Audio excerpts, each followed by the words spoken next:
What is good, my autoimmunity warriors? It's your girl, Kelly Howard Jew. I am the executive director and founder of Messing Around, a nonprofit centered on empowering women and adolescent girls to find more joy and ease while living with an autoimmune disease. I am so grateful I am here with you. It is Joy Anyway, episode number 4. That is right, because we're choosing joy anyway, regardless of a diagnosis. And I'm really excited to talk about the subject of this video, which is change and newness. One thing that we have all realized that when we're diagnosed with a disease, change is inevitable, right? Whether it's how we see ourselves, whether it's how people treat us, whether it's how we're able to navigate different spaces, change happens. We have to change our diet. We have to change our mindset. We have to change our friend group sometimes with a diagnosis. So I want to talk a little bit about that change. Episode 3 was introspect and reflect. Episode 2 was rest and reset. And all of those things kind of come together as we navigate change. So as we introspect and reflect, we learn that these things aren't working and these things are. And so what do we have to do? We have to change.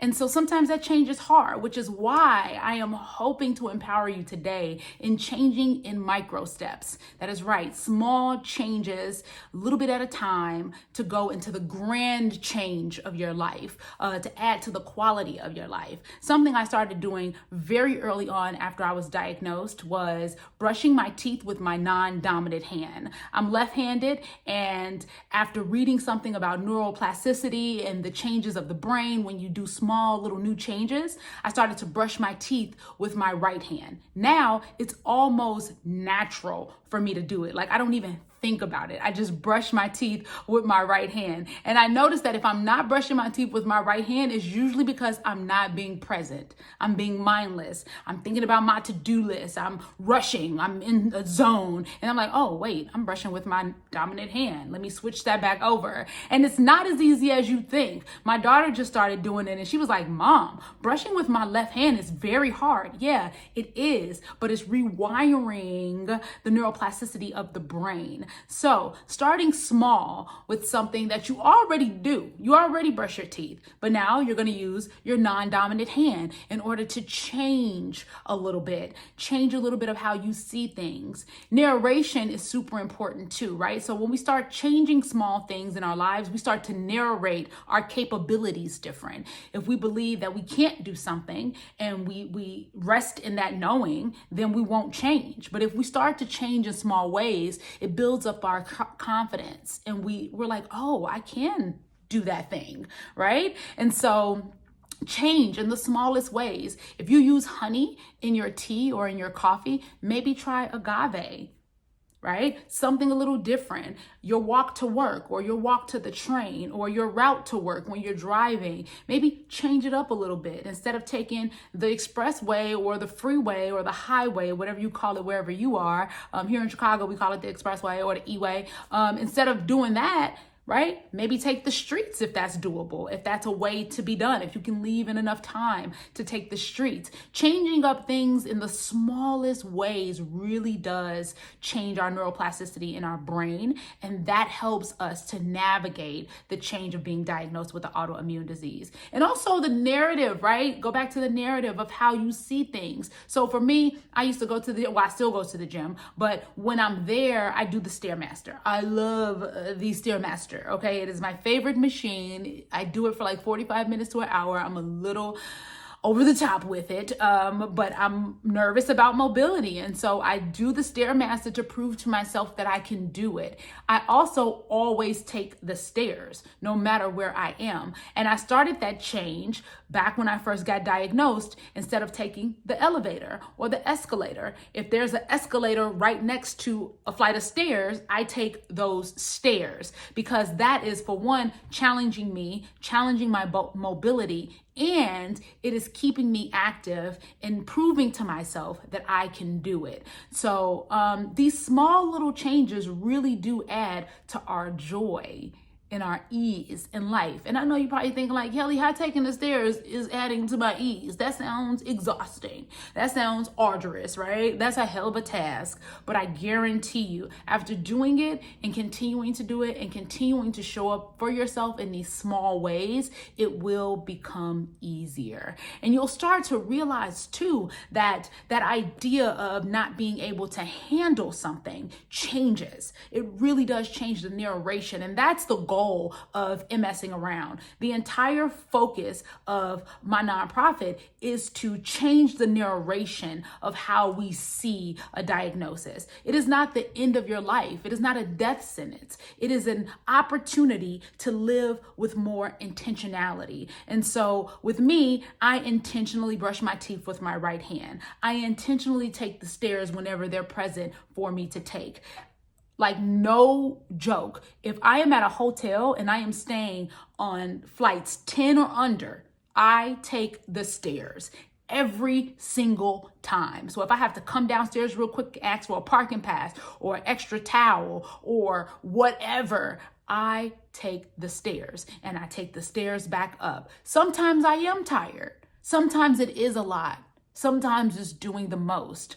But it really does help me feel like I am capable in doing anything. And I'm not saying if this is not something that is realistic for you, change in small ways, right? If you are used to, I don't know, walking, right, a half a block when you park, maybe try tomorrow to park a block away intentionally so that you can take that full block walk, right? If you are maybe using mobility aids or something like that, maybe challenge yourself to make it to the bathroom without your mobility aid, or make it to the bathroom with maybe less leaning into the mobility aid. It's small little changes that matter. It's not this grand, the hell with this thing, I'm going to run and sprint. That's not the goal. The goal is to challenge ourselves in the smallest way possible. And then that will lend to internal growth and confidence. And then it'll lend to our joy and our ease. I truly believe this at the depths of my soul. I repeat something all the time where I say everything is always working out for me. So even when things happen and it's hard for me to accept those new changes, like when I lost vision in my left eye, or when I lost mobility on the right side of my body, it was very scary. And it was hard for me to process what was happening. But I also kept saying, everything is always working out for me. Everything is always working out for me. And I said that because I knew that even with this loss of mobility, I'm still going to be able to be I will still be able to have a great quality of life because I have joy centered in my heart. And that mindset helped me to get up and do the things I needed to do in order to help myself. And eventually my mobility came back, and eventually my vision came back, but I also changed a lot of things.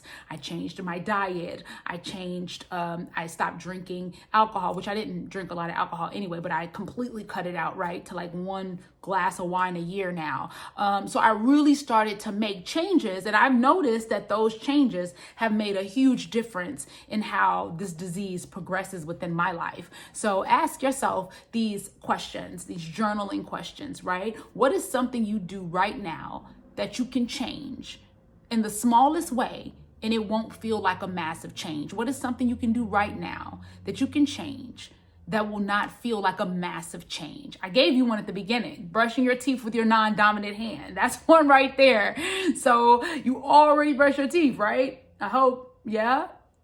Do it with your non-dominant hand now, right? That is prompt number 1. Second journal prompt is, what is something you're doing in your life right now that you know for a fact is adding to your disease progression? Now, this is a hard introspective question that, please forgive me if it triggered you in some way by me asking it. But part of being joyous on a deep-seated level is being honest with ourselves. That introspection we talked about last week. We have to be honest with ourselves in order to get over the hill or get to that next place in our lives. And I had to be honest about my wake and bake intake, right? I was like the queen of, I got a medical marijuana card. It's nothing for me to get up and smoke a little dro, right? And I did that so excessively that I had to get honest and say, this is a change that I need to make in order to improve the quality of my life. So what is something that you're doing right now that you need to change that can truly improve the quality of your life, that is probably adding to disease progression? Got to be honest with yourself. All right. So our two questions: what is something you can do right now? What is some small change you can do right now that won't feel like a change? It'll just be a little small, little doo-doo, right? Brushing with your non-dominant hand, walking a little further when you park, taking a different route to work. What is that change? And then also, the habit that you're doing right now that could be adding to disease progression and or lack of quality of life. What is that? And get honest with yourself. And it might be hard, and I'm sorry, but we have to have these internal conversations in order to lend to our deep-seated joy. And I mean, change, right? Change. Look, I'm in a new environment. I'm not doing this recording at my desk like I usually do. I'm doing it in my living room. The light was beautiful coming through the window. It is a nice day here in Chicago. And I was like, why not introduce a little bit of my family and be here in this beautiful space, right? And do the recording here. A little bit of change, different.